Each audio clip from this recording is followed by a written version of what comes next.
I mean, we do see a lot of mental illness in online. I mean, it does come out eventually when you listen to certain individuals long enough, when you hear them talk. I mean, it manifests itself online in these examples, and obviously, I think this is just like the tip of the iceberg. But you can clearly see that they're just not right in the head.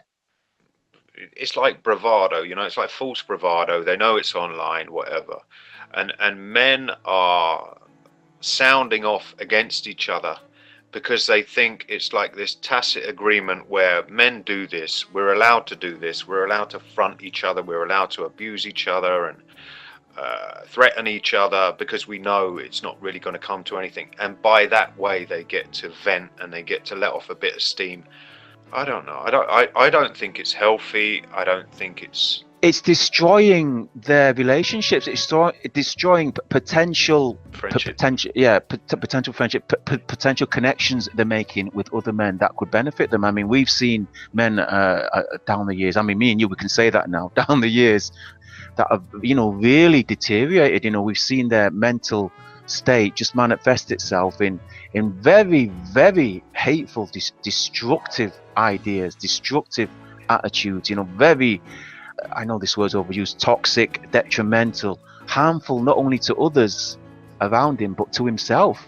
I mean, we've seen these guys. I mean, sometimes it comes out in overzealous, unjustified, vengeful behavior, in sexual deviancy, and I mean, it manifests itself in some very, very harmful behaviors in men. And I think that quite often we underestimate the use of psychology.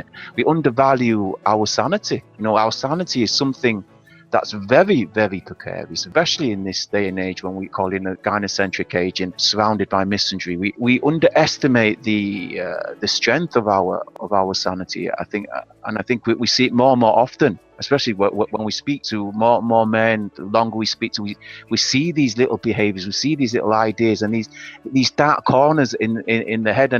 And when you spend enough time with them, it unfolds. They come out with So this guy. careful. I mean, everything online is anonymous, you know, and people create these online personas.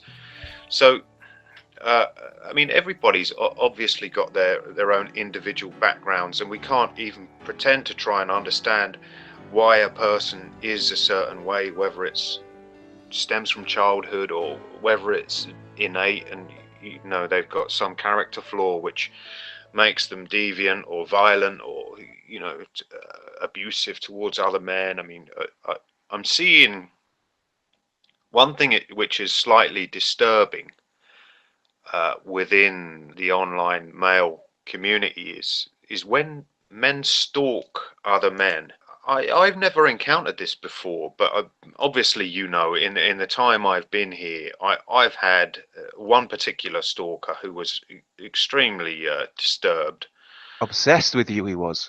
There's been a few Well, obsessed. well, yeah, and to the point where, I know what it is. I do know what it is. It's men who've never been disciplined by another man, usually because their dad walked out on their mother, or, the mother forced him out, or whatever the situation was. They didn't have a dad to discipline them.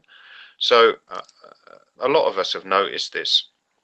They come into the community and they catch us off guard because when we came in, we were dealing with our own issues. We were fresh out of relationships or fresh out of whatever misandric situation we had to deal with and put behind us.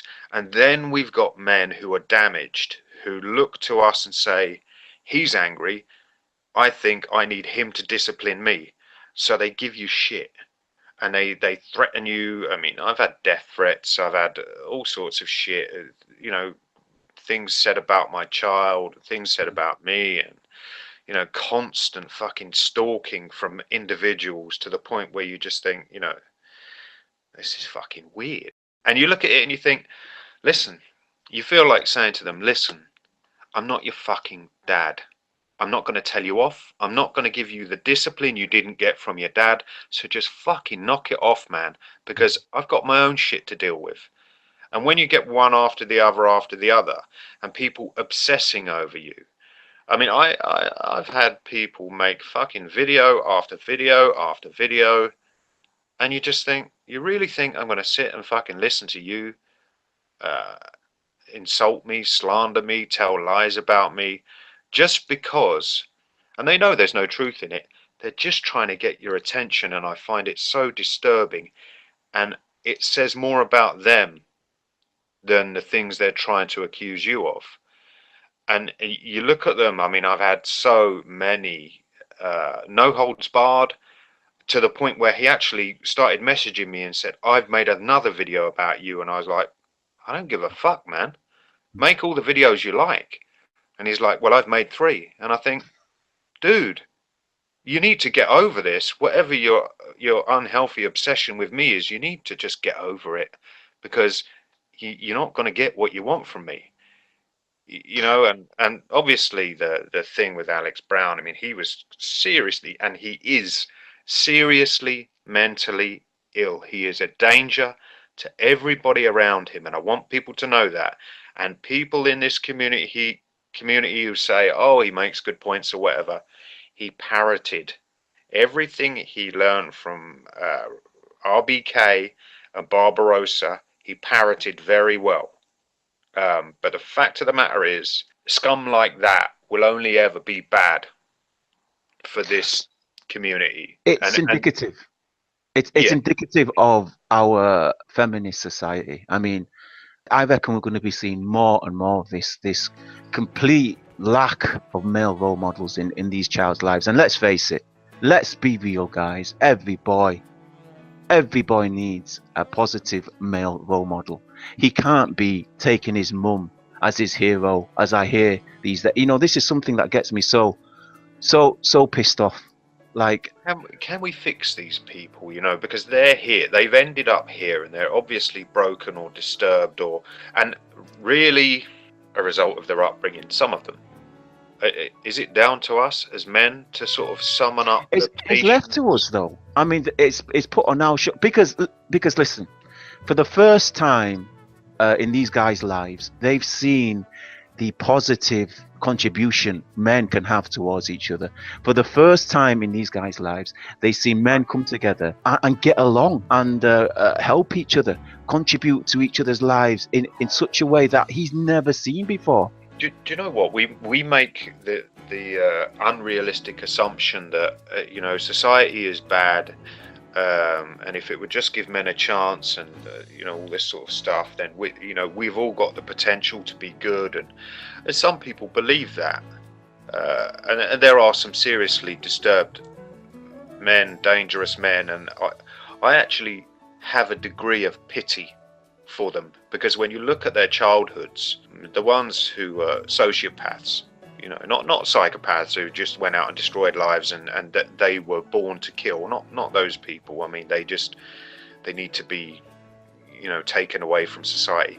But the sociopaths who never had a chance, you know, who were neglected and extremely abused when they were young, I feel for those men, because you can see the child that suffered, and you can see why they're so resentful and angry, and you can see where it's all coming from, and you think, society fucking made this monster, and now it's complaining about the consequences of this man's actions.